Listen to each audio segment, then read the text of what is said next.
Yo, what's going on, guys? Chris Bonner here, Overtime Athletes. And for today's video, what I want to discuss is how we can instantly decrease your 60-yard dash. If you got a showcase coming up and you need to run that 60, this is the #1 thing that I focus on with all athletes when they first come in the doors. Not only that, if you're an athlete who wants to steal more bases, this is exactly how you translate that over. So my 60 start, the same way I teach the 60, is the same way that my pro guys are getting more bags, okay? So when it comes to the 60 or the steal starts, the biggest thing that I focus on are 3 levels of increasing that in your acceleration, right? And that's gonna be your stance, start, and steps. Where your stance is purely your setup, your start is how you're getting out, and then your steps is your mechanics of your actual leg action in the first 10 yards. The biggest thing that I realize with athletes is they're not efficient on their actual stance or how they actually set up to steal or to run the 60. We know that in the 60 or the steal start that you have to start from a lateral stance and then essentially turn linear and be able to run through that sprint. 99% of the athletes that come to me when they go to set up, they set up in a position where they're completely square, right? And they're not efficient getting into this direction, right? So you gotta remember that speed isn't mechanics, it's not all these fancy drills, it's how fast can you get from point A to point B. So all we wanna do from a stance perspective is make that athlete more efficient getting down the line. Think of a bow and arrow, right? If there's any kind of bend or any kind of kinks in that arrow, it's gonna slow that arrow down from getting from A to B, okay? So no different when it comes to speed. So a simple little cheat code that you can instantly decrease is by opening up your front foot, okay? Most athletes close this front leg off, and what I mean is these toes are facing forward if I'm going down line. So the first thing that you're gonna see is an athlete has a wasted motion, inefficient, by having to open this hip up, this front leg, to then get forward, okay?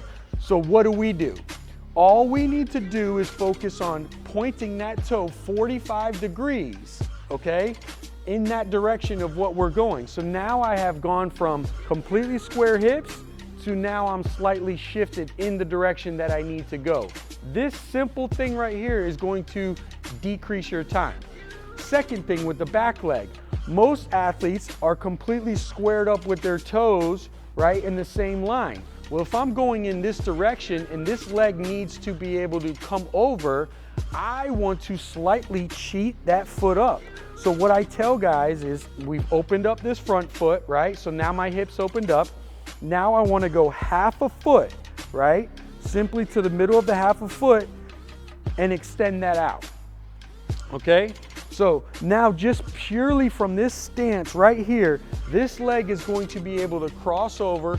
I'm able to get down line way faster. Guys, this is just simple physics, okay? That's all I'm doing, but you would be amazed. Again, 99% of the athletes come set up and then they have to open up and start running. All right, this isn't even talking about a false step or a plyo step or anything like that. This is just purely your setup will instantly increase, okay? So then the next thing that I want to address is just having the athlete of how to load the hips properly. This is the last thing of the setup. Most guys will tip forward and they're on their toes. Now, where am I going? I'm going in this direction.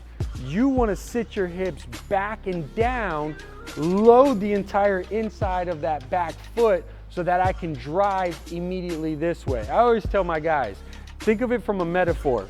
Let's say an angry dog is chasing you from this direction. You need to dive in a pool this way, right? I'm not going to be on my toes ready to go this way. If that bitch is coming over here, I'm diving in this direction as fast as I can, okay? So you have to think of it, I'm trying to get from point A to point B as fast as I can.